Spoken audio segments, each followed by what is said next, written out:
The relationship between a high-carb diet and cancer risk is now well established. Way back in 1985, the International Journal of Cancer reported a study involving nearly 50,000 women, and researchers found that eating a high glycemic index diet, that's a diet with a lot of refined starches, carbohydrates, and of course sugars, this kind of diet increased the risk of breast cancer in post-menopausal women as high as 87%, yes, 87%, for women who were also sedentary and had a history of prescription hormone replacement use. Fast forward to 2011. We've looked beyond the glycemic index.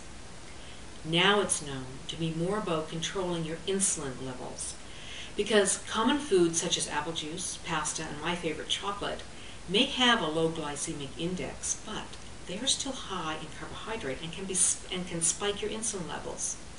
So the common phrase, sugar feeds cancer, may seem straightforward, but the reality of sugar's impact is a bit more complex.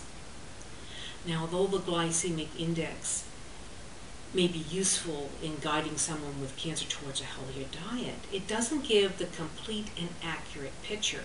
For example, using the glycemic index alone, it might appear that a cup of sugar that you go borrow from your neighbor actually is healthier than a baked potato, simply because the glycemic index of a sugary food can be lower than that of a starch. Therefore, in getting the 5, or the latest recommendation, 9 servings of fruit and vegetables a day, it's better to count in more vegetables than fruits and eliminate all refined sugars. Now, to dig a bit deeper into this recommendation, let's take a look at another study. In 2000, at the annual meeting of the American Society of Prognosis, there was a study where 535 breast cancer patients were followed for 10 years.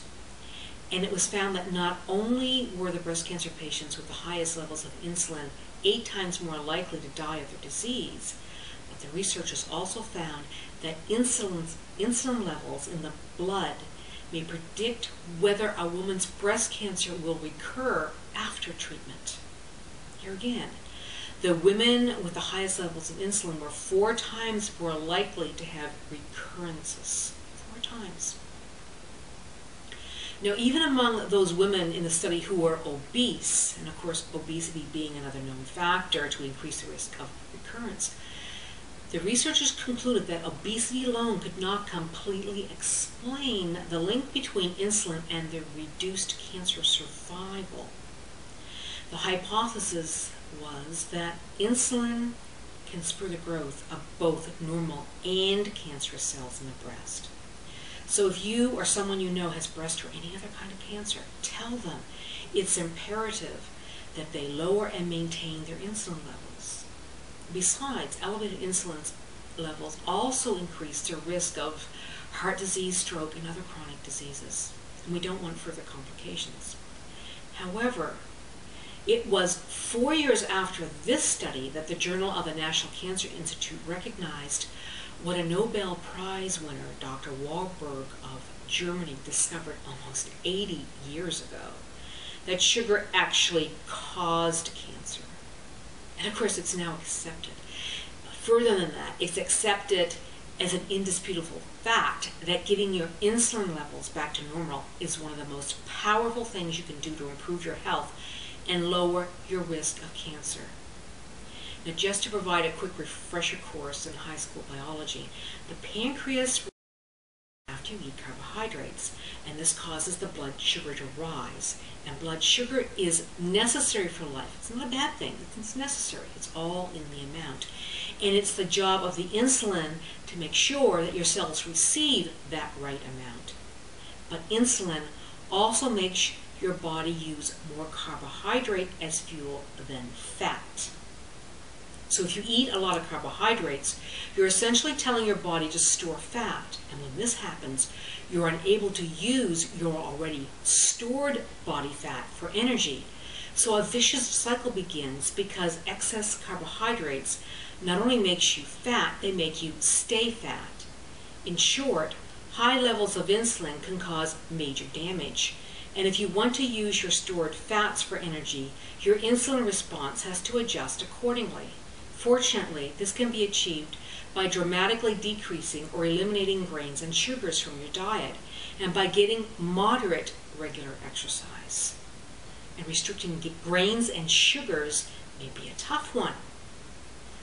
You can give yourself enough motivation to charge up your reasons for wanting optimal health and to get your life back. Lastly, no matter how committed you are, the state of your emotional health is important in all of this.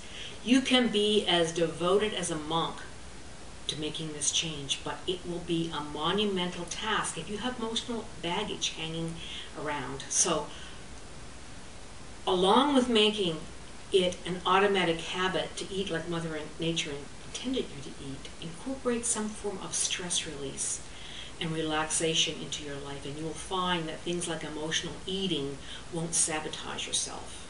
Remember, there are certain minerals, enzymes, and vitamins that your cells need to stay healthy. Everything begins and ends at the cellular level.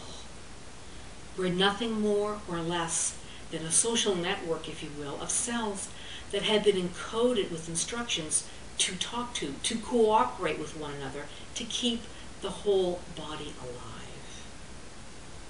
And if there were ever one single measurement for determining one's lifespan, it's insulin response. So please, find out all you can about it and learn to fight cancer with your fork. And maybe together, we can push the envelope on our average life predictions and create a new generation of centurions.